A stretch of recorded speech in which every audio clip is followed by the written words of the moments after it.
Tas varētu būt apmēram tas posms, kur mēs šovakar apskatām, cerams. Tur ir diezgan daudz labas lietas. Galvenais nav viss skriet cauri tam, bet runāt un saprast un pieņemt to dzīvošanai.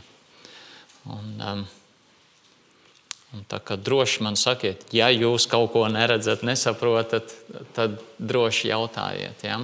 Mums nav steiga šeit. Tā. Pagājušā reizē mēs runājam par to, kā tad uztvert tos izaicinājumus, kad tevi pārprot vai nesaprot, un ko ir svarīgi ņemt vērā. Pagājušā reizē to izrunājam, es varu atgādinājumu nosaukt tos dažus punktus, par kuriem runājām, jo pārpratumi ir diezgan neizbēgami mūsu starpā, es domāju, un tad ir jautājums, ko mēs ar tiem darām. Mēs pat klausoties otru cilvēku runājam, mēs varam jau savus kaut kādas pozīcijas ieņemt, vai ne, kā mēs viņu saprotam, redzam, ko mēs domājam par viņu, pat nepasakot viņam to, kur nu vēl, ja mēs mēģinām to teikt un izrunāt, vai ne. Un ko tad darīt, kā atspēkot, vai ne. Un tad pagājušā reizē, mēs tagad nelasīsim to raksturvietu, no 15-22 bija pēdējais, par ko mēs runājam. Un Pāvils 15. pantā teica, tādā pārliecībā es jau agrāk gribēju pie jums noiet, lai, tas bija nolūks, lai jūs atkal, jeb otrais, jeb dubultā, dabūtu žēlastību. Un tā ir tā pirmā lieta, par ko mēs pagājušā reizē runājam, tad, kad pārpratumi veidojās, tad tas jautājums ir, vai ir vēlēšanās vispār tam otram dot žēlastību, dot to žēlastības pieredzi. Vai arī ir vēlēšanās panākt savu, vai ne, savu taisnību un kaut ko mēģināt sist cauri. Otrā lieta, par ko mēs runājam, kad tas fons, kāpēc arī notiek tādi pārpratumi, tie nepildītie solījumi, vai tas, ko mēs nespējam izdarīt savu vājību dēļ, vai tāpēc, ka mēs nespējam noprognozēt visu to situāciju, un Dievs vienkārši to mainīja. Tas, protams, var būt liels izaicinājums, ko tad cilvēki īsti mūsos redz. Vai mēs tādi kristieši īsti esam, vai mēs augam, bet tā lieta ir tāda, neatkarīgi no tā, ko viņi īsti mūsos redz, vai ne? Mēs taču esam, ik viens no mums aicināts pārstāvēt Dievu. Un cerams, mēs viņu sirsnīgi no visas sirds meklējam, lai rādītu arī, vai ne? Un tā problēma jau ir, mēs nevaram pārstāvēt Dievu, kurš ir uzticīgs, paši būdam neuzticīgi, un tāpēc tā problēmas rodās. Un tad tas jautājums bija, par kuru Pāvils tad runāja pagājušā reizē, ka Kristus nav neskaidrs, viņš ir ļoti pārliecinošs ieguvums, un viņā ir un tiek piepildīt visi Dieva apsolījumi. Tas 20. pants 1. nodaļā ir vienkārši apbrīnojams. Pie tā mēs varam turēties un ķerties, jo cik ir Dieva apsolīšana, tās ir viņā, tas ir Kristū. Jā! Tu lasi Bībeli no viena vāka, no 1. Mūzes grāmatas līdz 2. vākam, un viss, ko Dievs ir apsolījis, Kristū ir jā. Tas nozīmē, ja tur ir kāds apsolījums, tu domā, man šitais ļoti noderētu, tad Kristus dēļ tas ir tavs. Protams, ir izteikti apsolījumi, kuri konkrēti par konkrētu situāciju, par konkrētu laiku, par Izraēlu tautu. Tas ir kaut kas cits, vai ne, kur ir kaut kas konkrēts. Un mums ir jāuzmanās, ka mēs nepaņemam kaut ko ārpus konteksta, vai ne? Un cilvēki kādreiz izņem raksturvietas ārpus konteksta, un tad ir jautājums, vai viņi to dara pareizi. Bet tur ir ļoti uzmanīgam jābūt. Bet ja Dievs ir kaut ko apsolījis, tad mēs varam uz tā stāvēt Kristus dēļ. Un tad vēl tā pēdējā lieta, ko mēs redzējām tajā tekstā 21. 22. pants, tais pārpratumos mums ir jābūt tam redzējumam, ka Dievs visus kristiešus, gan mūs, gan tos, kas mūs pārprot, vaino, pamatot, nepamatot, viņš mūs stiprina. Viņš mūs stiprina caur savu svēto garu. Un tas mums visiem ir dots, un to viņš akcentētu, pasaka 21. 22. pantā. Viņš mūs ir svaidījis, viņš mūs ir apzīmogojis, un viņš ir devis gara ķīlu mūsu sirdīs. Principā viens un tas pats, vai ne? Dažādiem vārdiem. Un tā ir milzīga bagātība, kas mums ir, uz ko mēs varam balstīties un iet uz priekšu un dzīvot ar pārliecību, ka būs labi, ja vien tas būs tas mūsu redzējums. Un viena lieta, kas parādījās 21. pantā, ko mēs redzēsim atkal tālāk, ir tā milzīgā kopība, kādu Pāvils redz kur viņš atrodas un kur atrodas tie korintieši. Un tā 21. pantā viņš jau teica, bet tas, kas stiprina mūs un jūs, un burtiski grieķu valodā, mūs kopā ar jums. Nevis mēs te un jūs tur, bet mūs visus kopā. Un tās kopības izjūta, tas redzējums Pāvilam saglabājās. Un tas ir tik svarīgs tādā situācijā, kur ir tā spriedze, kur ir tie pārpratumi, kur ir ļoti nopietni jārunā, kur ir ļoti nopietni kaut kas jāsaka. Tas jautājums ir, vai mēs esam vienā laivā, vai mēs radam to izjūtu, ka tas cilvēks, ar kur es runāju, kurš var visu kaut ko par mani padomāt, vai viņš sajūt no manis, vai viņš redz no manis, vai viņš dzird no manis, ka es viņu redzu kā vienotu veselu, vai ne, kā līdzvērtīgu. Līdzīgi kā ģimenē, sapratat, ja? Ja vīrs un sieva par kaut ko runā un strīdās, vai ne, un ja viņi tā strīda laikā redz katrs sevi pilnīgi atšķirīgās pozīcijās un viņiem starpā ir žoks, vai arī katrs grib panākt savu taisnību, katrs grib uzvarēt tajā strīdā, būs ļoti grūti. Viņi neredz sevi kā vienu veselu. Bet, ja viņi saprot, mums nav svarīgi uzvarēt vienam otru, mums ir svarīgi noskaidrot patiesību vai taisnību vai pienākt pie kaut kā. Mums ir svarīgi redzēt, ka mēs esam vienā laivā, ka mēs cīnāmies par vienu lietu, ka mēs esam kopā. Tā būs pavisam cita veida saruna, cita veida cīņa, ja tā var teikt. Un ja mēs nemēģināsim viens otru apkarot, mēs mēģināsim viens otru saprast, iedziļināties un atbalstīt. Un tas ir tas veids, kā Pāvils runā ar korintiešiem. Apbrīnojam. Tas ir apbrīnojami, tieši tāpēc apbrīnojami, ka viņi bija tādi, kādi viņi bija. Pirmā vēstule par to runā ar visām tām problēmām, ja? Otrā vēstule ieskicē, plus tai skaitā vēl to, ka daļa no viņiem, vēl iespējams mazākā daļa uz to brīdi jau, bet vēl neatzīst joprojām viņa apostolisko autoritāti. Viņš vienalga grib redzēt viņus kā vienu veselu. Tas ir apbrīnojami. No tās vietas, tur mēs pabeidzām pagājušajā reizē, un no tās vietas tad ejam šodien uz priekšu. Un tas lielais jautājums, kur mēs varam jautāt šodien, kā problēmas situācijā, un tās problēmas tur bija, un visi tie pārpratumi, un viss kaut kas, kā tad kalpot citiem kristiešiem mīlestībā. Mēs nolasīsim tekstu, un es domāju, jūs redzēsiet to, uz ko tas ved.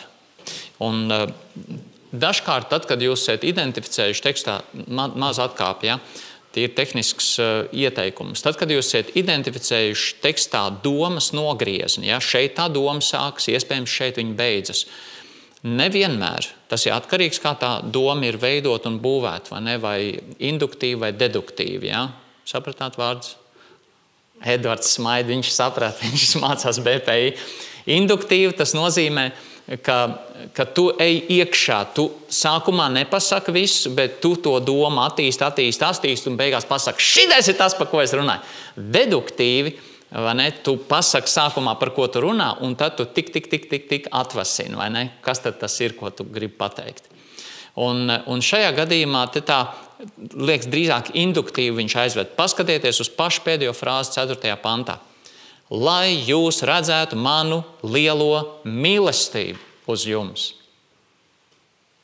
Ja? Kā viņš grib viņiem kalpot? Viņš negrib kalpot, lai parādītu, es te kaut kas esmu, vai klausiet beidzot mani. Viņš grib kalpot veidā, lai viņi redz, ka viņš viņus ļoti, ļoti mīl. Un atkal brīnišķīgs apsolījums jau mums ir priekšā nākošai pusstundai, vai cik mēs iesim šai raksturvietai cauri, mācīties, ko tas nozīmē mums savā dzīvē, savās attiecībās, un ik viens no mums ir kaut kādās attiecībās, vai ne? Kā mums tādā veidā kalpot un skatīties uz šito kā uz mērķi. Tā tad izlasam šo tekstu. Bet es piesaucu Dievu par liecinieku savai dvēselē, ka es jūs saudzēdams vairs neesmu nācis uz Korintu, ne ka mēs valdītu pār jūsu ticību, bet lai vairotu jūsu prieku, jo jūs stāvat ticībā. Jo es biju sevī nodomājis šo, nenākt atkal pie jums ar skumjām. Jo, ja es jūs skumdinu, kas tad man iepriecinās, ja ne tas, ko es esmu skumdinājis? Tamdēļ es jums aizrakstīju, lai man nākotnē būtu jānoskumst par tiem, par kuriem man būtu jāpriecājas. Un es stipri ceru, ka mans prieks būs arī jūsu visu prieks. Jo lielās bēdās un sirds bailēs un daudz asarām es jums esmu rakstījis, Nevis, lai jūs skumdinātu, bet lai jūs redzētu man lielo mīlestību uz jums. Šeit ir tā kā domas nogrieznis, un ar to tā doma arī šeit beidzas. 23. pāns runā par nākšanu, tas bija viņa nolūks, tur kaut kas nolūza. Mēs jau par to iepriekš skatījāmies, vai ne, un tā viņa vainoja, ka tur solījums netur un tā. Bet jebkurā gadījumā, tad viņš saka, beigās viņš ir rakstījis viņiem, bet viņi zina mīlestību. Viņš gribēja, lai viņi redz, ka viņš viņus mīl, lai kas tur būtu bijis vai kāda pārpratuma. Ne? Un tas ir tas jautājums, kas nodarbina mūs? Kas nodarbina mūs tad, kad kāds cilvēks ir grēkā, kāds cilvēks mūs pārprot, kāds cilvēks ir jākoriģē, jāpalīdz viņam?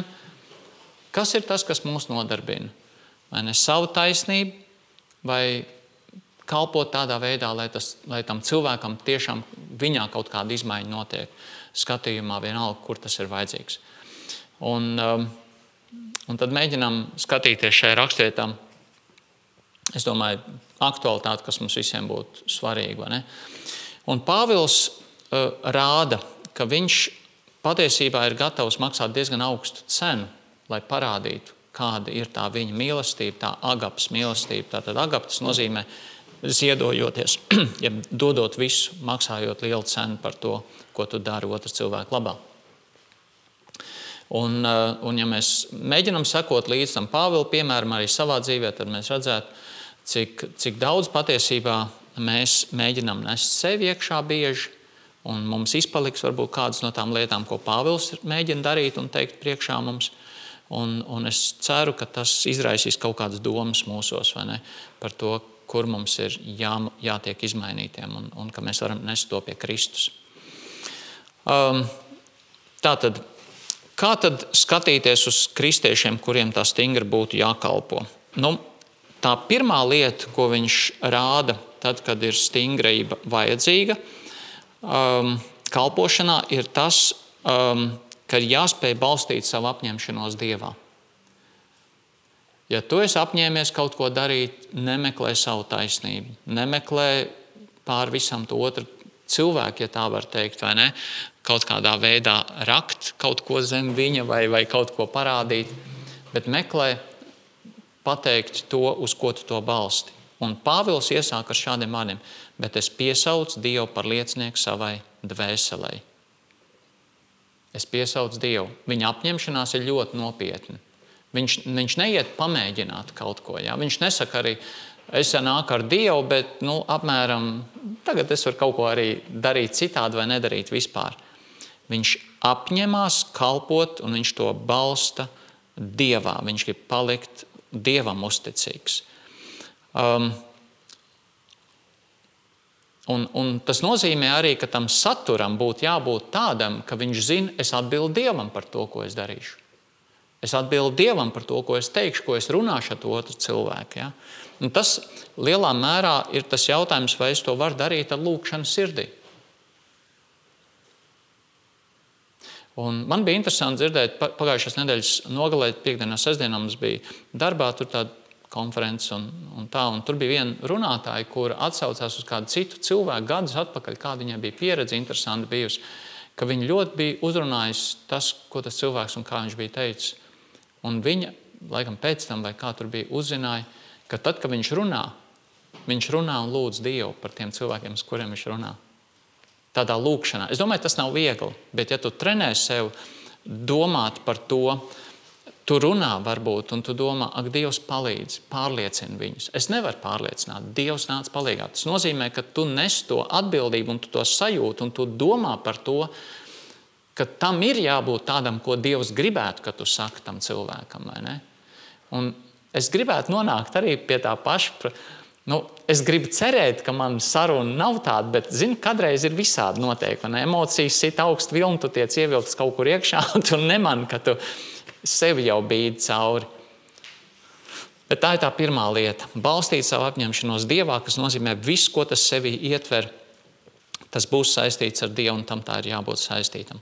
Tā otrā lieta ir jābūt atklātam par saviem nodomiem. Un Pāvils ir ļoti atklāts, ka es jūs saudzēdamas vairs neesmu nācis uz Korintu. Burtiskāk tur ir tā apņemšanās, kas viņam bija, es nenācu. Saudzēdams es nenācu.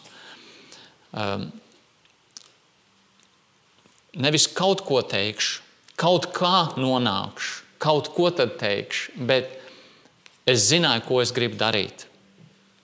Un tā ir liela atklātība. Un mīlestība, patiesa un dziļa mīlestība neslēpjas, vai ne? Pat tad ir jārunā nopietni, ir jāatrod veids, kā to darīt. Tas ir jādara mīlestībā, bet tu nosauc lietas, ka tu redzi, tā lieta ir tāda, situācija ir šāda, un mums ir vajadzīgs runāt par šo. Un 1. Korintiešiem 4. nodaļa, šeit nebūs uz ekrāna, bet 4. nodaļa, 3.4. pāns arī atspoguļo Pāvila tādu domāšanu. Bet tā man ir maza lieta, ka jūs mani tiesājat vai kādu cilvēku ties. Es neesmu arī pats sev tiesnesis. Es gan nekā neapzinos, bet tādēļ vēl neesmu taisnots. Mans tiesnesis ir tas kungs. Tā ļoti nopietna, skaidra domāšana un atklātība. 3. lieta – stingrība un disciplīna. Nav valdīšana pār to, kas citiem jātic. Ne, ka mēs valdītu pār jūsu ticību, ja burtiskāk tulkojot, ne, ka mēs valdām jūsu ticību.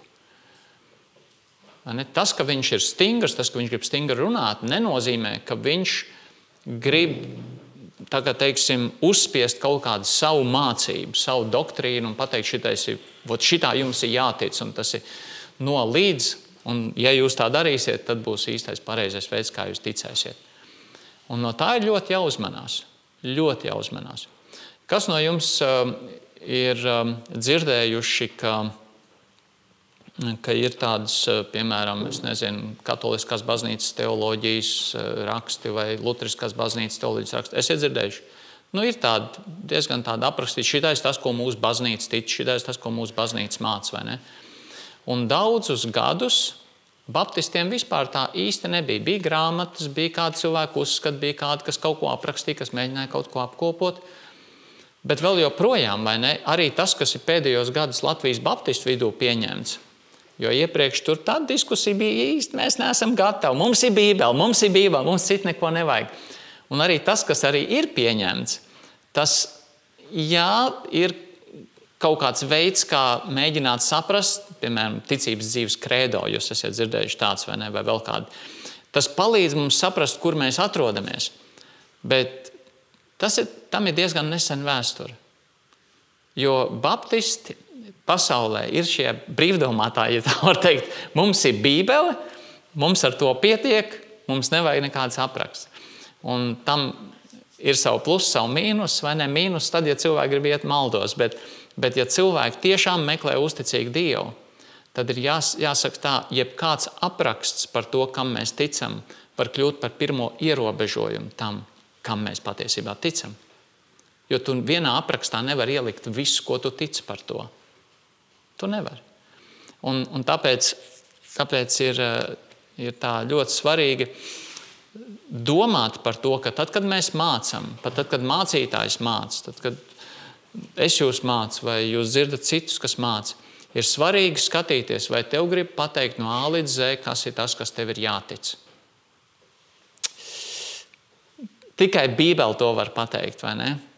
Neviena baznīcas doktrīna to pilnībā nevar. Tas mums ir jāņem vērā. Un ja tā doktrīna kļūst spēcīgāka par Bībeli, kā tas nereti ir atsevišķās konfesijās, tad tu nevari tos cilvēkus vairs izkustināt. Tu saki, bet Bībelē rakstīts tā, viņš saka, bet baznīca māca tā.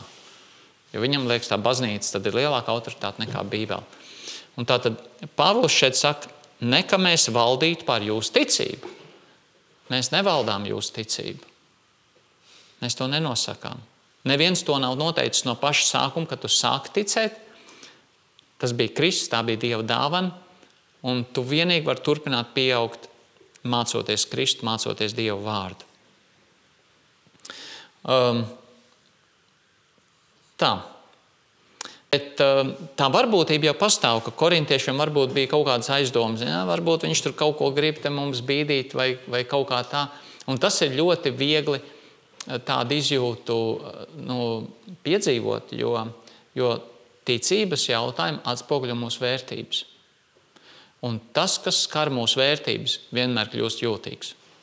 Mūsu vērtībās var būt ģimene, mūsu bērni, vēl kaut kādas tradīcijas. Un ja kāds mēģinās to visu izaicināt, mēs uzreiz stāsimies pretī tam.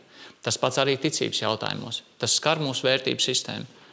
Un ja kāds mēģina pateikt, tu nedomā pareizi, šitā tevi jātic vai kā, mēs pirmajā brīdī būsim ļoti uzmanīgi. Un tas ir saprotami. Un tas varbūt arī bija korintiešu vidū tā. Un Pāvils saka, nē, mūsu nolūks nav pārvaldīt jūsu ticēšanu. Tas ir ļoti interesanti, ka apostols tādā veidā šeit runā, vai ne?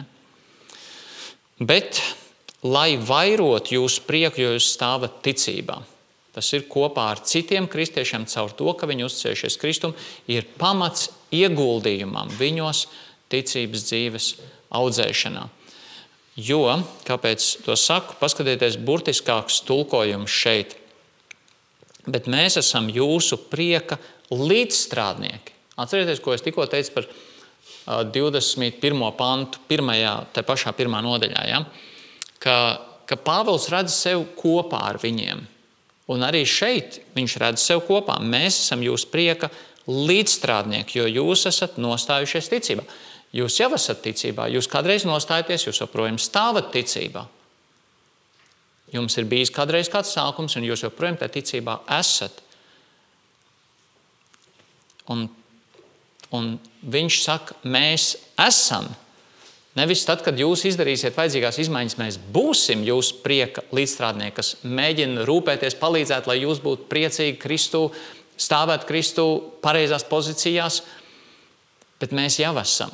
Viņš redz sev kopā ar viņiem, kaut arī tur ir problēmas, kuras ir jārisina, vai ne?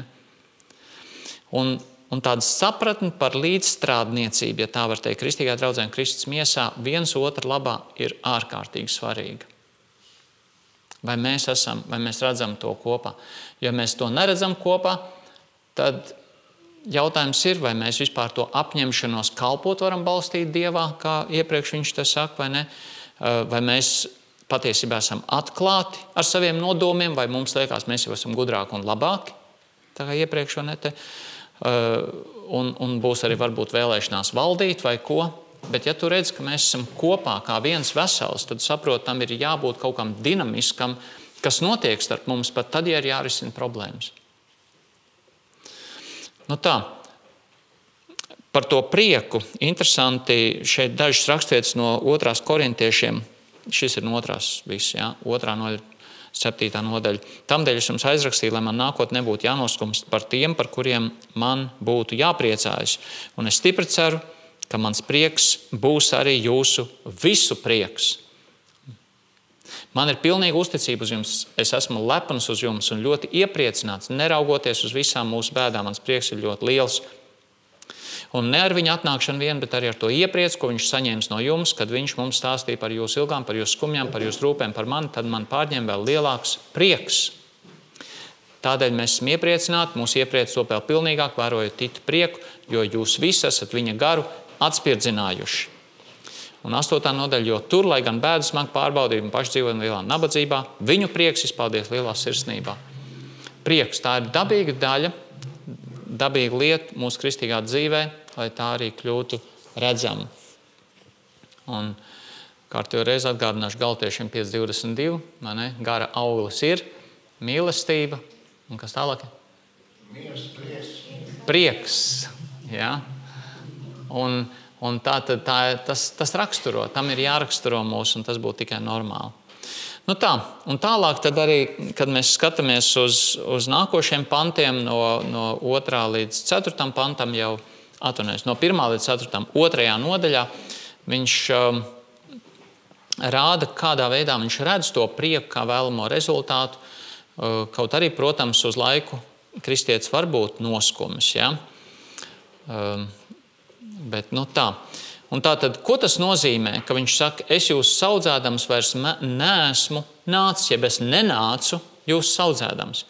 Un paskatieties šeit,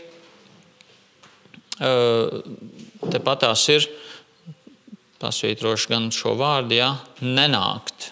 Jo es biju sevī nodomājis šo nenākt. Tātad viņa doma bija, es nenākšu saudzēdams, Bet ko tas nozīmē nenākt saudzēm? Tad tagad būs uzlidojums, būs artilērija. Bet paskaties, ko viņš saka.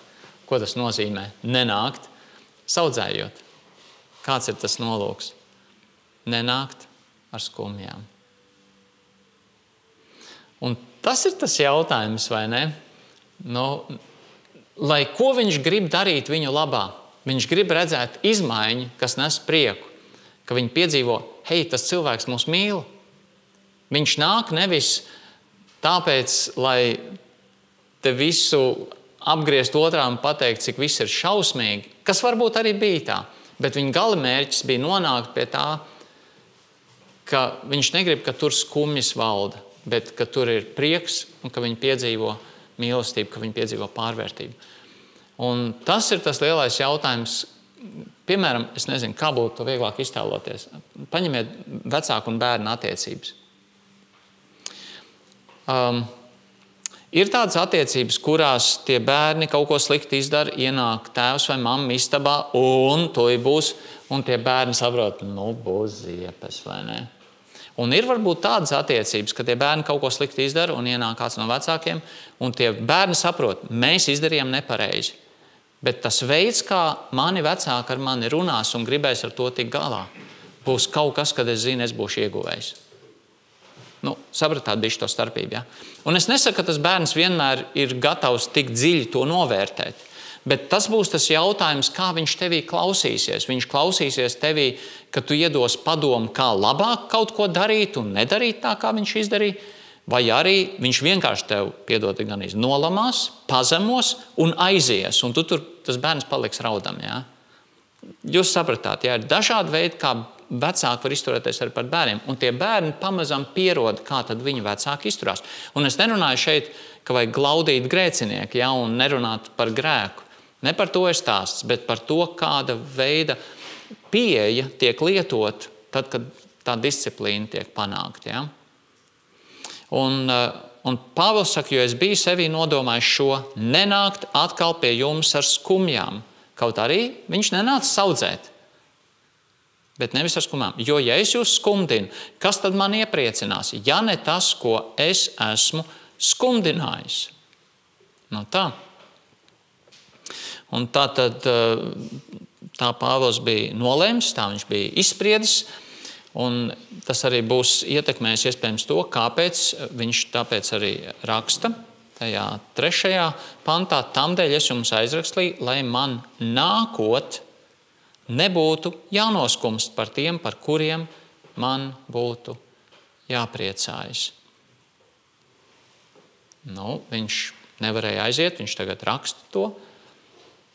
Un tas nolūks, lai man nākot nebūtu jānoskumst. Es tomēr kādu dienu nākšu, bet es negribu būt skumjās. Es gribu priecāties, es gribu redzēt izmaiņas, es gribu redzēt paklausību. Viņš grib redzēt to, kad Kristum tiek sakots un Kristus tiek godāts, vai ne?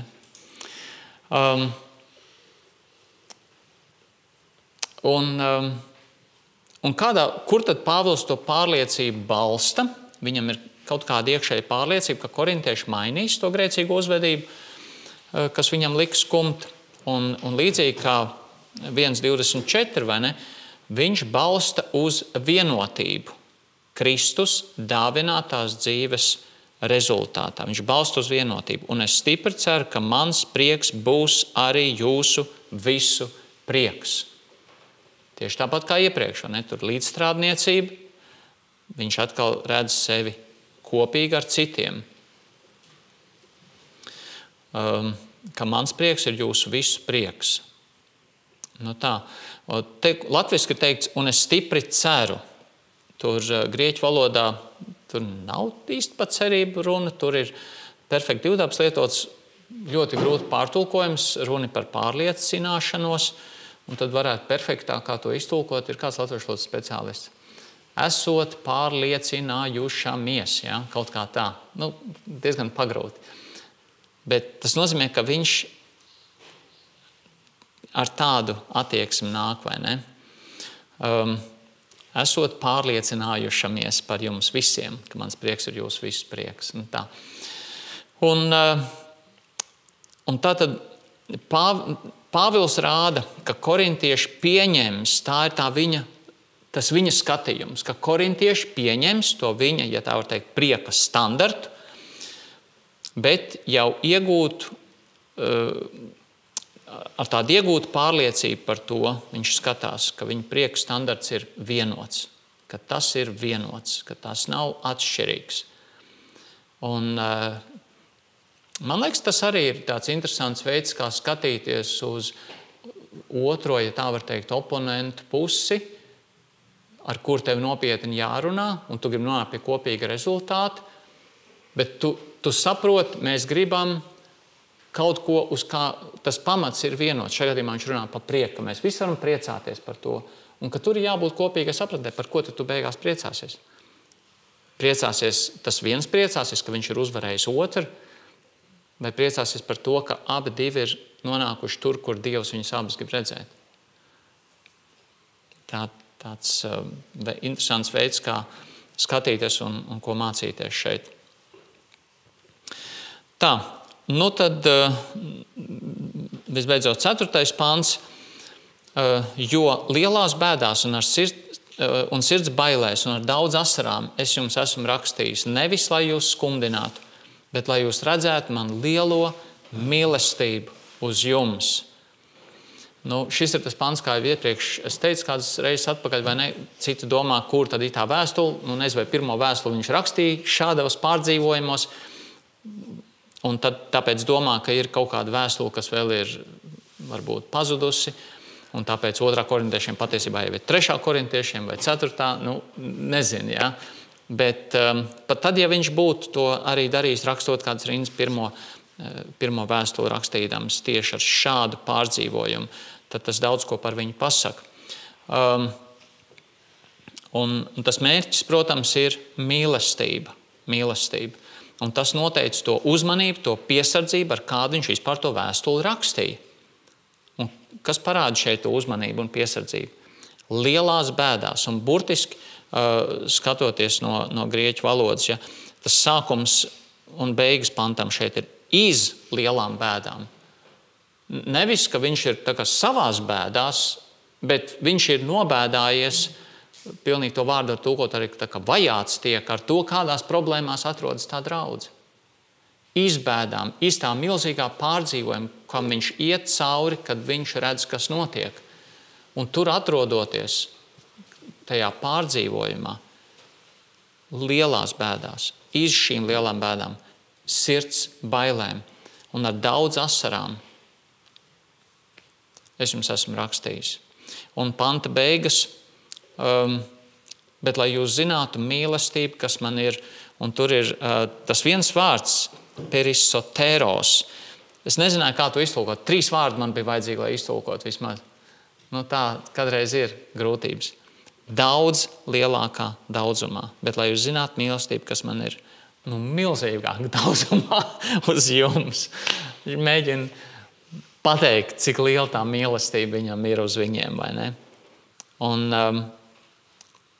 nevis lai sāpinātu, viņš ir rakstījis ar milzīgu pārdzīvojumu, tā teikt, bet lai teikt, es jūs mīlu.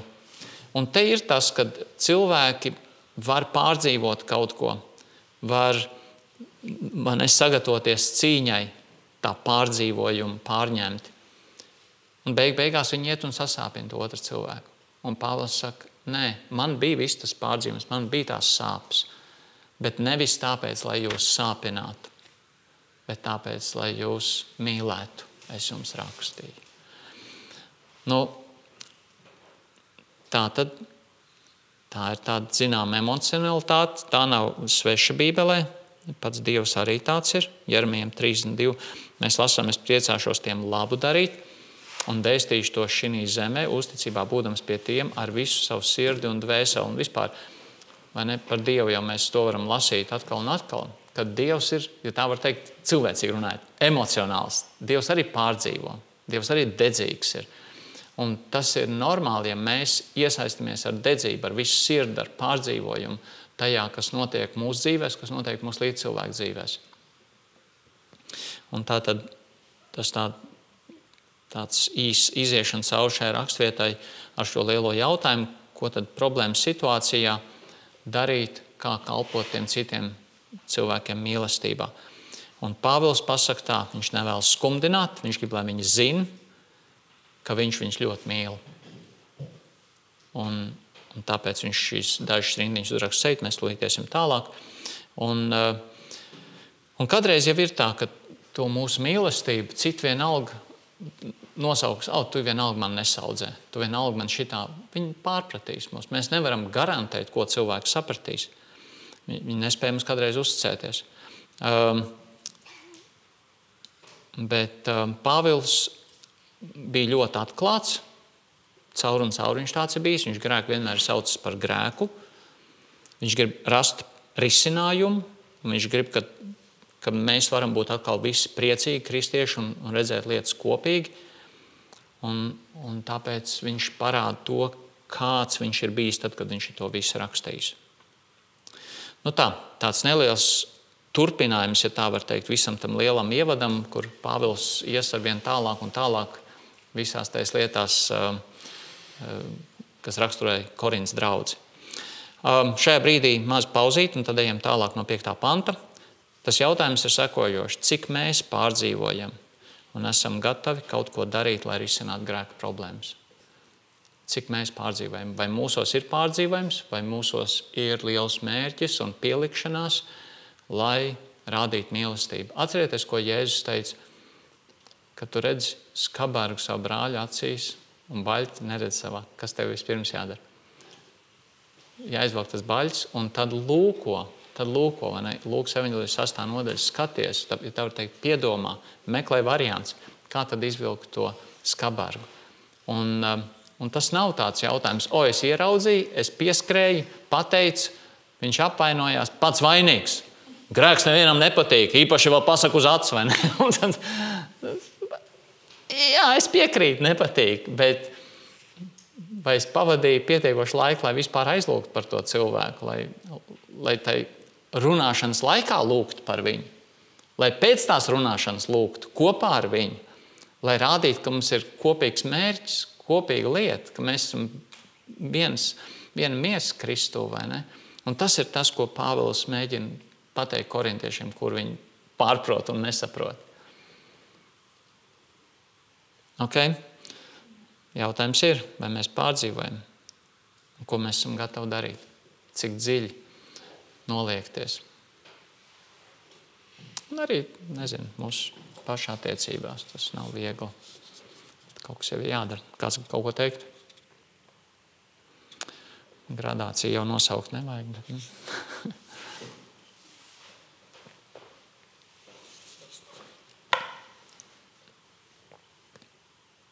Nu, tad pārdomām tas bija. Tā tad ejam tālāk no 5. panta. Nākošā sadaļa, jeb tāds domas nogrieznis no 5 līdz 11. Izlasīsim tekstu. Bet ja kas skumdinājis, tas nav tik mani skumdinājis, bet lai neteikt par daudz pa daļai jūs visus. Tādam ir vairākuma rājiens pietiekoši. Tagad ir labāk, ka jūs viņam piedodat un to iepriecināt, lai to nenomāc pārāk liels skumjas. Tāpēc es jūs lūdzu parādiet viņam mīlestību. Taisni tamdēļ es jums rakstīju, lai pārliecinātos, vai jūs esat paklausīgi visās lietās, kam jūs piedodat, tam arī es piedodu. Jo ja es kādam esmu piedevis, tad to esmu darījis jūsu dēļ, Kristus vajag priekšā, lai sātans mūs nepievilt, jo viņa nodomi mums labi zināmi. Tā, šeit arī parādās 8. pantā, vai ne? Parādiet viņam mīlestību. Viņš grib mīlēt, un viņš pats to saka par sevi, viņš aicina to arī darīt draudzi. Bet tur tā mīlestības parādīšana būs ļoti interesants veids, uz ko tad viņš aicina, to pastīsimies. Nu tā, viens ir, ka mums ir saruna ar kādu kristieti, un es runāju kristieti, kā tev iet, zinu ko, tā neiet viegli, šitā un tā. Es te cīnos, man tādi izaicinājumi, un tad tu no savas puses saki, paklau, Dievs ir uzticīgs, un tu varbūt kādu bībeles pantu citi un iedrošina un aizlūdz un iet uz priekšu. Un ir labi. Tāda saruna brīnišķīga. Bet tā situācija ir pavisam daudz grūtāk, tā kā mēs šeit redzēsim tūlītās, ja tas otrs cilvēks nav vienkārši jāiedrošina, bet viņš ir grēcinieks. Viņš ir, es domāju, kristietis, kurš ir grēkā, kurš ir jārestaurē. Un tu pieeji, un tu saproti, tā problēma nav tik vienkārši, viņš dara nepareizi kaut ko. Ko man tagad teikt viņam, kā man tikt ar to lietu galā? Un tad jautājums ir, cik ilgi tas paņems, ko tas paņems, un tas var neiet tik vienkārši nemaz, vai ne? Bet tā ir milzīga vērtība. Ne tikai iedrošināt kādu, bet atgūt to, kurš slīd kaut kur prom, kurš iet prom vai ne no Dieva. Tā ir milzīga vērtība viņu atgūt. Un tas ir ļoti, ļoti svarīgi, vai ne? Kā tur bija Jākaba vēstules 5. nodaļas pēdējais pants par to izglābs brāļa dvēseli no nāves. Ja? Tur es tagad reiz neatceros nocitēt, tā būtu to jāpaskatās. Mums jau visiem ir iespējas ļoti ātri paskatīties uz visu šito. Man patīk tas pēdējais pants. Tā. Redzat? Tas, kas ir atgriezis grēcinieku no viņa maldu ceļa, izglābs tā dvēseli no nāves un apklās grēku pulku. Tā 19. pants. Ja kāds jūsu starpā nomaldies no patiesības. Tad cilvēks bija pie patiesības, viņš nomaldījās, un ja tu atgriez, tu esi izglābs viņu no nāves. Un tas ir kaut kas īpašs. Un es domāju, šeit arī ir tas milzīgais jautājums, ko dara Pāvils, uz ko viņš aicina draudzi, lai kāds cilvēks atgūtu dzīvību. Ja pareizi sakot, šajā gadījumā viņš vēl nav pazaudējis, bet viņš var izslīdēt. Ja? Šis teksts, tūlīt jūs redzēsiet, pastīsimies. Tātad pēc kārtas tad apskatām visu šo tekstu, iziesim tam cauri. Tātad tā pirmā lieta, sākot ar 5. pantu, tas, vai mēs palīdzam grēciniekam draudzē tikt restaurētam, parāda, vai mēs vispār skumstam par viņa grēku. Vai mēs skumstam, bet ja kas skumdinājis, tas nav tik man skumdinājis, bet tā neteikt par daudz, pa daļai jūs visus. Un tas ir tas lielais jautājums, vai es skumstu? Vai es skumstu? Mēs tikko drusku arī par to runājam jau. Un ja mēs skumstam, tad iespējams mēs gribēsim palīdzēt.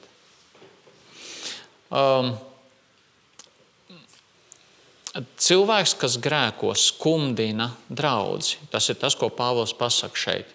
Tas nav mani skumdinājis.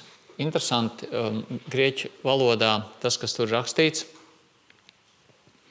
tur nav tie vārdi, tas nav tik mani skumdinājis. Tur ir burtiski rakstīts, tas nav mani skumdinājis. Tas, kurš ir grēkojis, tas nav mani skumdinājis. Bet, lai neteiktu par daudz, par daļai jūs visus. Tātad draudze patiesībā cieš no tā, viņi tiek ievesti tādā miglā, ja tā var teikt, skumjās, ka viņi redz, ka kāds grēko. Un tad, kad mēs skatāmies to vienu kontekstu vismaz, kas varētu būt šeit, ir 1. korintiešiem 5. nodaļa. Un tur ir tāds teksts rakstīts, stāsta par netiklību jūsu starpā un vēl par tādu, kāda nav sastopama pat pagānu starpā. Tur kāds dzīvo ar savu tēvu sievu, un jūs vēl esat uzpūtušies, kur vajadzēja būt noskumušiem. Jā, noskumušiem.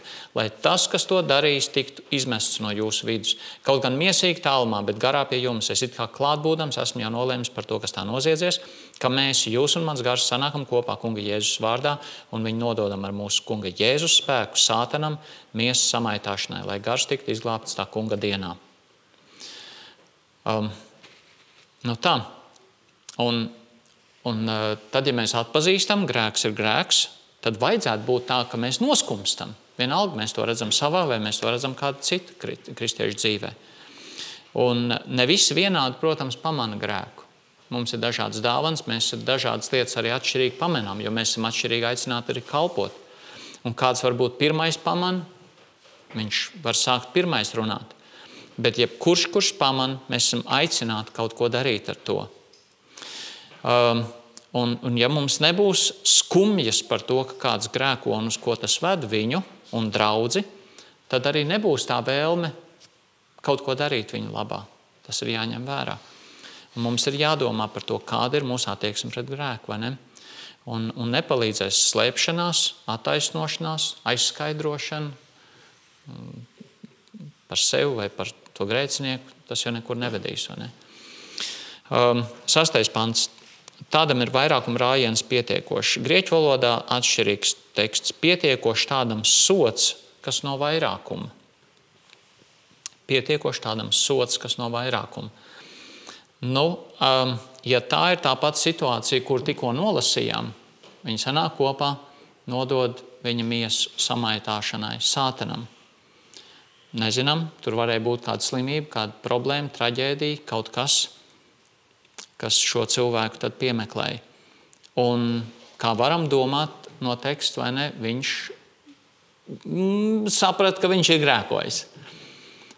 Mateja evaņģēlija 18. nodaļā Jēzus saka, kas ir jādara.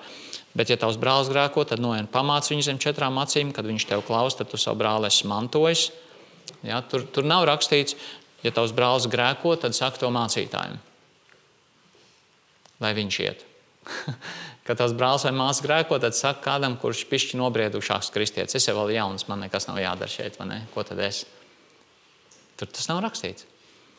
Tas nozīmē, ka ja es pamanu, ka kāds grēko vai kāds pamana, ka es grēkoju, tad tam grēkam ir, tas tur nav rakstīts, bet iekavās var teikt, tam grēkam ir jāpaliek pēc iespējas šaurā lokā. Jo, ja tas cilvēks atgriežas un nožēloja, viņš saka, paldies, ka tu man pateici, vai arī viņš saprot, es pilnīgi aplamis izdarījis.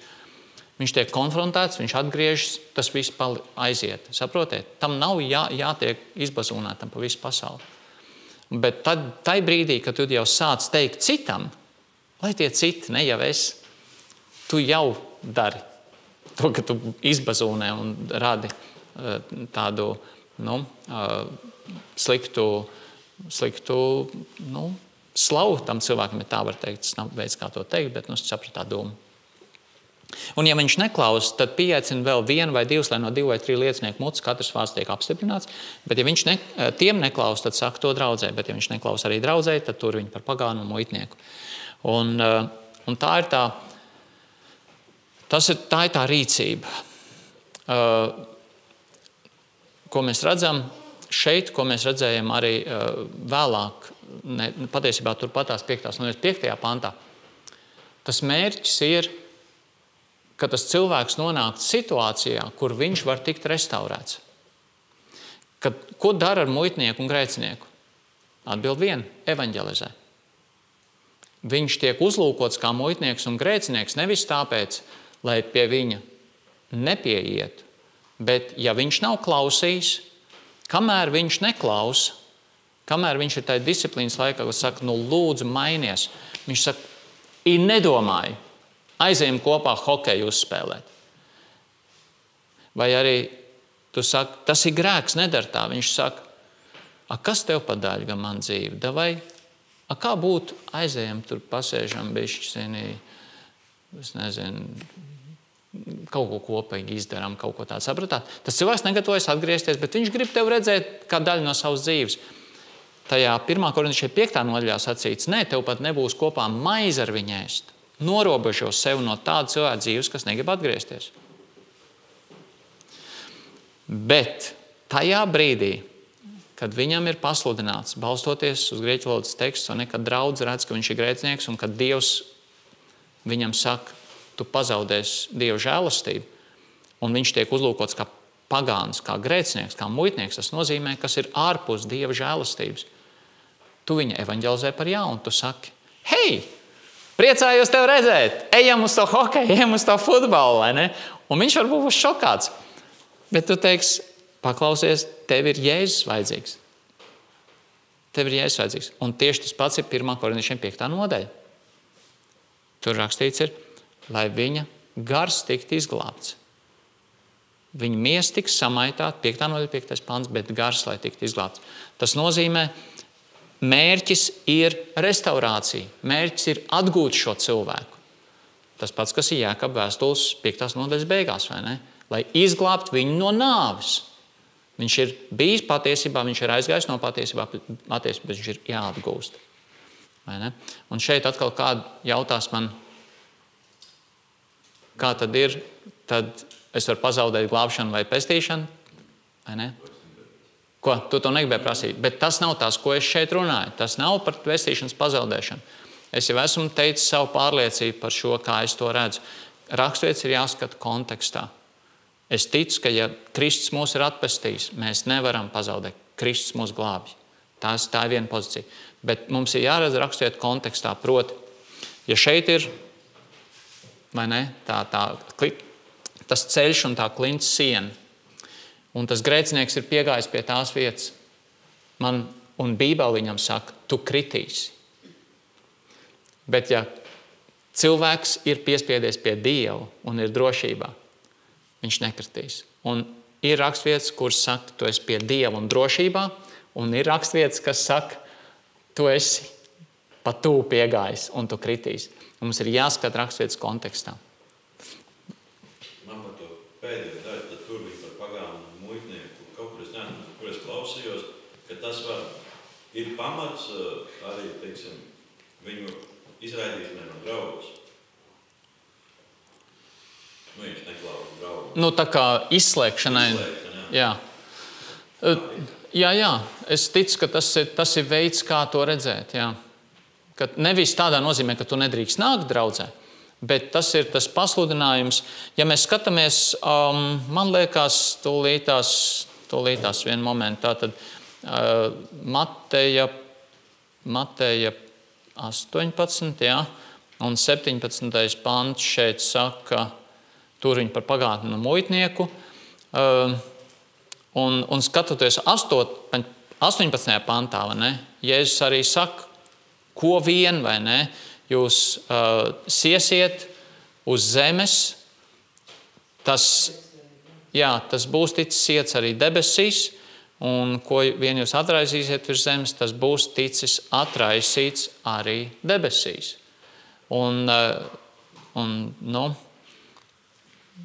Tāpēc arī ir tas pamats šeit redzēt to kā draudzes disciplīnu. Jā. Bet tas teksts ļoti skaidri pasaka, ka tas nav draudzes izdomāts variants, bet grieķu valodas teksts pasaka, ka draudze paziņo to, kas ir noticis debesīs.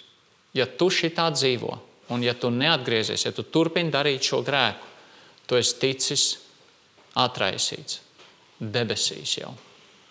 Un es saprotu, tās ir smagas raksturvietas un ir pietiekoši daudz raksturvietas, kuras ir ļoti grūti savienojams ar pilnīgi tādu vienkāršu teikumu, es esmu izglābts, ar mani viss būs kārtībā.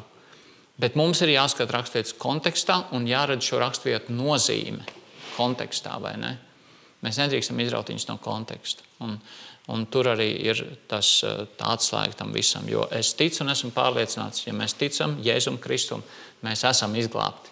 Un mēs varam būt pārliecināti, ka tad, ja es nomirstu, es esmu debesīs. Bet neaizmirstīsim, kā arī Jāņa 3:16, jo tik ļoti Dievs pasauli mīlējis, ka viņš devis savu vienpiedzimušo dēlu, lai ik viens, bišķi citādāk nekā latviski iztulkots, grieķu valodā tur ir pozitīvi, nevis lai neviens, bet lai ik viens, kas viņam tic, tagadnes divdabis. Ik viens, kas viņam ir ticošs. Okay? Lai ik viens, kas viņam tic un turpina ticēt. Ik viens, kas tic un turpina ticēt un staigāt ticībā, nepazust. Un tā kā mēs nedrīkstam izraut raksturvietas atkal un vārdus no konteksta. Vai ne? Tā kā, un tas ir tas pārliecība, ko es nesu. Ja tu staigā ticībā, tā ir liecība par Dieva darbu tavā dzīvē. Ja tu staigā ticībā, tu ej uz debesīm. Vai ne? Un tur nav pretruna. Okay. Ja. Es tagad Ukrainā gan vienu pusi, gan otru pusi nodod sātanam miesas samaitāšanai, ja, viņi arī kā gars tiek izglābti. Tu domā, tā kā tai kara laikā tie priesteri? Inkvizīcija arī darīja to pašu. Jā, un tā ir viena grēcīga cilvēka par nožēlu, grēcīga cilvēka tāds aklums, jā, tāds pilnīgs aklums, jā. Un es esmu dzirdējis arī mūsu laikos arī baznīcas cilvēki tā, gandrīz, ka viņiem kāds traucē, tad, jā, ka mums ir tiesības, tā, nodot sātanam viņa, lai tas tiek galā. Tas sātans būs cilvēki kaut kādi, ar bandītiskām novirzēm. Jā, es domāju, ka cilvēki savā grēcīgumā pārprot vai savā aklumā, vai ne, un savām noslēcēm cenšas izvest pa savam to visu. Bet būtu jāprasa Dievam, ja kāds situācija, pirmais jau būtu, nevis skriet uzreiz, būt mācīt, bet pa priekšu Dievu mēģināt. Jā. Tā tas ir. Piekrītu. Tā, ejam tad šeit, atpakaļ pie šī.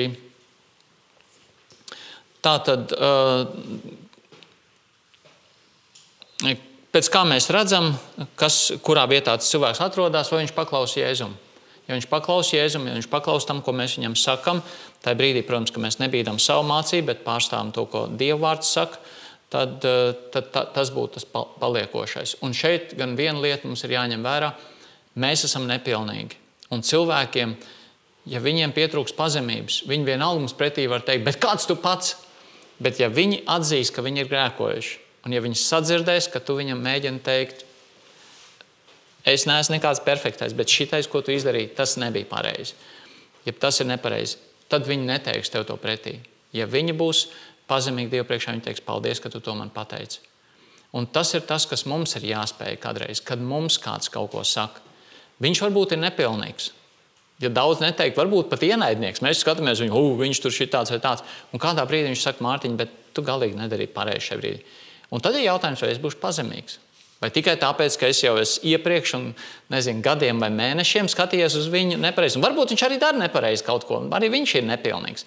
Bet, kad viņš man saka kaut ko, un ja tam ir pamats, tad jautājums, vai es spēju pazemīgi to pieņemt, teikt, paldies, ka tu man to pateici. Vai ne? Tā kā šī dinamika tur ir, un tas jautājums ir, vai es paklausu Jēzum, vai tas otrs cilvēks paklausu Jēzum, tad, kad mēs par to runājam, un tas ir svarīgi. Tad svarīgi mums nemeklēt sodīt, pazemot otru cilvēku, tā būtu pretruna ar Bībeli, tiesāt viņu nevajag, bet meklēt, kā mēs varam viņu restaurēt. Tā, ejam uz priekšu 7. pants. Tagad ir labāk, ka jūs viņam piedodat un to iepriecināt, lai to nenomāc pārāk lielas skumjas. Grieķu valodā bišķiņ neveikls, kokains tulkojums, bet varbūt palīdz to domu arī izteikt, lai gluži pretēji drīzāk jūs piedodat un iedrošināt, lai ar pārāk lielām skumjām tāds netiktu aprīts. Tur ir nevis par ēšanu, bet par dzeršanu tā uzsūkts. Ja? Tā kā, ka tās skumjas, jo acīm redzot ir runa par cilvēku, kurš ir atgriezies no grēkiem. Un Pāvils saka, piedod, iedrošina. Runa par atgriezīgu grēcinieku. Nevis par to, kurš sturas pretī, bet kas nožēlo to, kas ir izdarīts. Un tā tad tas vārds nenomāc, tas ir tas, kas ir tas aprīts, jeb iznīcināts, lai viņš netiktu. Tā tad mēs redzam, kas notiek, kad cilvēks nožēlo, un vai mēs pieejam, vai mēs esam gatavi viņu iedrošināt. Tas ir tas minimums, ko mēs varam darīt. Ja mēs pārējie esam tikuši procesā sāpināt, mēs varam pieiet un klāt un teikt, es tev piedodu. Un turies, stāv ar Jēzu, vai mēs viņu iedrošinām iet uz priekšu. Viņš vēl neko varbūt daudz savā dzīvē nevar parādīt, cik daudz viņš ir izmainījies. Bet viņam ir vajadzīgs iedrošinājums no citiem. Kadreiz varbūt tas pirmā pazīme, ka viņš vispār meklē ceļu atpakaļ, ir tā, ka viņš vispār uz draudzi ir atnācis. Tas nenozīmē, ka viņš ļoti daudz jau kaut ko ir sapratis. Vēl viena pazīme var būt, ka varbūt gadiem vai mēnešiem viņš pat nav gatavs uz ielas ar tevi runāt. Un tad vienā brīdī pēkšņi viņš ir gatavs runāt. Nevis ļoti dziļi uzreiz, bet viņš ir gatavs ar tevi kontaktēties. Tā var būt pazīme, ka kaut kas notiek, ka viņš meklē ceļu atpakaļ. Ir svarīgi, ka mēs runājam, ka mēs mēģinām saprast, kur viņš atrodas. Par grēku arī, protams, ir svarīgi runāt un iedrošināt atgriezties, ja mēs redzam, ka tur ir šī vēlēšanās nožēlot, vai ne? Tas ir Dieva darbs. Jā. Tas ir Dieva darbs, un tā ir mūsu atbildība, protams, mūsu lūgšanas, mūsu sludināšana, mūsu mīlestība uz to cilvēku, jo mums mērķis nedrīkst būt zaudēt to cilvēku. Mūsu mērķim ir jābūt iegūt to cilvēku Kristum. Tas ir tas, ko Mateja 18 ļoti skaidri saka. Lai medaļas un kvieši aug blakus, gandrīz, jā, un neuzreiz izravē. Jēzus teica. Jā. Mhm. Jā, tur nav runa. Jā, bet tur gan tā, es to sapratu, jā, tajā līdzībā gan Jēzus ļoti skaidri saka, ne zāle, vai ne, ir pasaule. Tur nav draudz, tajā līdzībā nav draudz. Tur ir bišķis kaut kas cits. Ne tieši pa draudz, kā plašākam. Jā. Jo draudze ir jāravē. Draudze ir jāravē. Tā līdzība runā par draudzi un pasauli atšķirīgi. Jā. Jā. Okay. Bet ir jābūt mērķim atgūt cilvēku, nevis tikt vaļā no viņa. Vai ne? Tas ir. Tā, 8. Tāpēc es jūs lūdzu parādiet viņam mīlestību. Šis ir ļoti interesants pants, tādēļ es jūs lūdzu pamācu publiski apstiprināt pār viņu mīlestību. Publiski. Tas vārds var nozīmēt publiski apstiprināt. Ne tikai pasludināt, bet pateikt, darīt zinām. Mēs mīlam tevi, mēs priecājamies, ka tu esi atnācis. Mēs esam meklējuši un lūguši par tevi. Un mums ir prieks tevi redzēt savā vidū. Apmēram tas viens veids, kā tas var izskatīties. Ja? Bet atcerieties kontekstu, atgriezīgs grēcinieks. Ja? Mēs nevaram uz pleca sist cilvēkam, kurš dzīvo grēkā, bet tas, kurš nožēlo. Un Pāvils saka, tādēļ es jūs lūdzu. Tas parakalo šeit ir. Parakaleo no tā vārda. Tātad viņš pilnīgi lūdzu, viņš saka, dariet šādi. Un tas ir tāds iedrošinājums, tāda pamācība. Un ko tas nozīmē? Viņš to raksta visai draudzei. Tas nozīmē, ka visai draudzei ir jābūt šai sapratnē, ne tikai atsevišķiem vadītājiem, bet draudzei. Taisni tamdēļ es jums rakstīju, lai pārliecinātos, vai jūs esat paklausīgi visās lietās. Tā var tulkot šī mērķa dēļ. Arī es rakstīju, lai zinātu jūsu rakstura vērtību, vai visā jūs esat paklausīgi šī mērķa dēļ. Tāda publiska mīlestības parādīšana atgriezīgam grēciniekiem rāda draudzes raksturu un paklausību Jēzum, kāda mēs esam. Un Pāvils saka, tas ir bijis viņa rakstīšanas mērķis. Tā bija ļoti, ļoti liela lieta Pāvila acīs. Ne tikai kādas atsevišķas, lietas, kas saistīts ar visu draudzi, bet arī ar konkrētu cilvēku. Un viņš to ļoti, ļoti gribēja izcelt, un viņš tāpēc to arī izdarījis šajā vēstulē. Un tā ir tāda interesanta iezīme vispār Pāvilam. Viņš pat atsevišķi cilvēks kādreiz nosauc vārdā. Labs un slikts viņš nosauc vārdā. Viņam interesē lielās lietas, ja tā var teikt, draudzes kopīgā bilde, un viņam interesē detaļas. Un tas ir tas, kādiem būtu jābūt arī mums, vai ne? Ka mēs spējam gan par visu iestāties un strādāt uz visu, gan arī būt iesaistīti personīgi cilvēku dzīvēs. Ko šī raksturvieta principā mums pasaka? Piedot, iedrošināt to, kas ir kritis, tā ir liela misija. Es negribētu teikt, tā ir varonība, tam būtu jābūt tam, kas kristieti raksturo, bet tas ir tas, par ko vajadzētu teikt, tā draudze ir liela.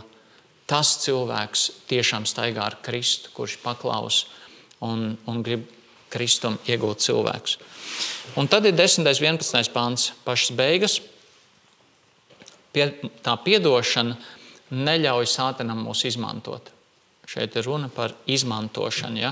Kam jūs piedod, tam arī es piedodu, jo es kādam esmu piedevis, tad to esmu darījis jūsu dēļ Kristus vaigu priekšā, lai sātans mūs nepieviltu, jo viņa nodomi mums labi zinām. Šeit grieķu valodā jūs redzat bišķi atšķirīgi, bet kam jūs, ko esat piedevuši, arī es, jo arī es, ko esmu piedevis, ja ko esmu piedevis. Un tie vārdi tur nav, to esmu darījis, bet es iestarpinu, lai vieglāk būtu saprast. Jūsu dēļ tas ir bijis, ja? Kristus vaigu priekšā, lai mēs netiktu izmantoti no sātana, jo viņa domas mums nav nezināmas. Tad cits veids, kā grieķu valodā tas beigas ir pateikts. Nevis mums ir zināms, bet nav tā, ka mēs nezinātu. Tāds cits akcentiņš. Tātad Pāvils šajā situācijā nav tikai pamācītājs, bet tāds, uz kuru skatījās arī korintieši, un kurš ar savu piedošanu, grēkošanu draudzes locekļiem ņēma aktīvu dalību tajā restaurācijas procesā. Viņš iesaistās. Un viņš piedod korintiešu dēļ. Viņš atrodas turpat, kur viņi. Viņš ir kopā ar viņiem, lai draudzes vienotība netiktu ietekmēta. Jūsu dēļ, lai jūs redzētu, ko es daru, un mēs esam tajā vienoti. Un vēl viņš saka, Kristus vaigu priekšā. Un tā ir tā galējā autoritāte. Kristus grib to, ka mēs restaurējam, ka mēs meklējam cilvēku atgūt. Un iemesls, lai mēs netiktu izmantot no sātana. Un kā tad sātans mūs var izmantot? Ja viņš redz to berzi mūsu starpā. Viens saka, es viņam nemūžam nepiedošu, es viņu nespēju pieņemt, es viņu nespēju vairs runāt, viņš man šito, viņš mums tā, viņš draudzēja šitādu reputāciju radīja vai vēl kaut ko. Ne? Un cits saka, nē, mums viņš ir jāpieņem, viņš nožēlo to, ko viņš ir izdarījis. Un tad, ja ir tā berze, tad sātans to izmanto. Un viņš turpinās izmantot, viņš turpinās kaut ko sēt, vai ne? Un pielikt vēl varbūt kaut ko klāt. Viņš ir melis, viņš ir slepkava, Bībele saka. Ja? Viņš ir pretinieks, tas, ko nozīmē burtiski sātans, ja? No ebreju valodas pretinieks. Skaidrs, ka viņš to centīsies izmantot. Un tāpēc ir tik svarīgi to redzēt Kristus dēļ. Tas ir Kristus priekšā citu dēļ, lai sātans nevar izmantot draudzi un to, kas tur notiek. Skaidrs ir tas, ka mums ir jau Kristus paraugs ļoti spēcīgs gan viņa līdzībās izteikts, gan viņa paša rīcībā. Atcerieties viņa līdzības, kuras ir ļoti jaudīgas par 100 avīm, viena pazudus. Un ko tas gans dara? Viņš iet meklēt to pazudušo. Tur ir tie 10 graši, viena pazudus, tā sieviete visu māju iztīra, lai tikai to vienu atrast. Tur ir pazudušais dēls, un tēvs ir laimīgs viņus dabūt atpakaļ un uztājas viņam lielas svinības.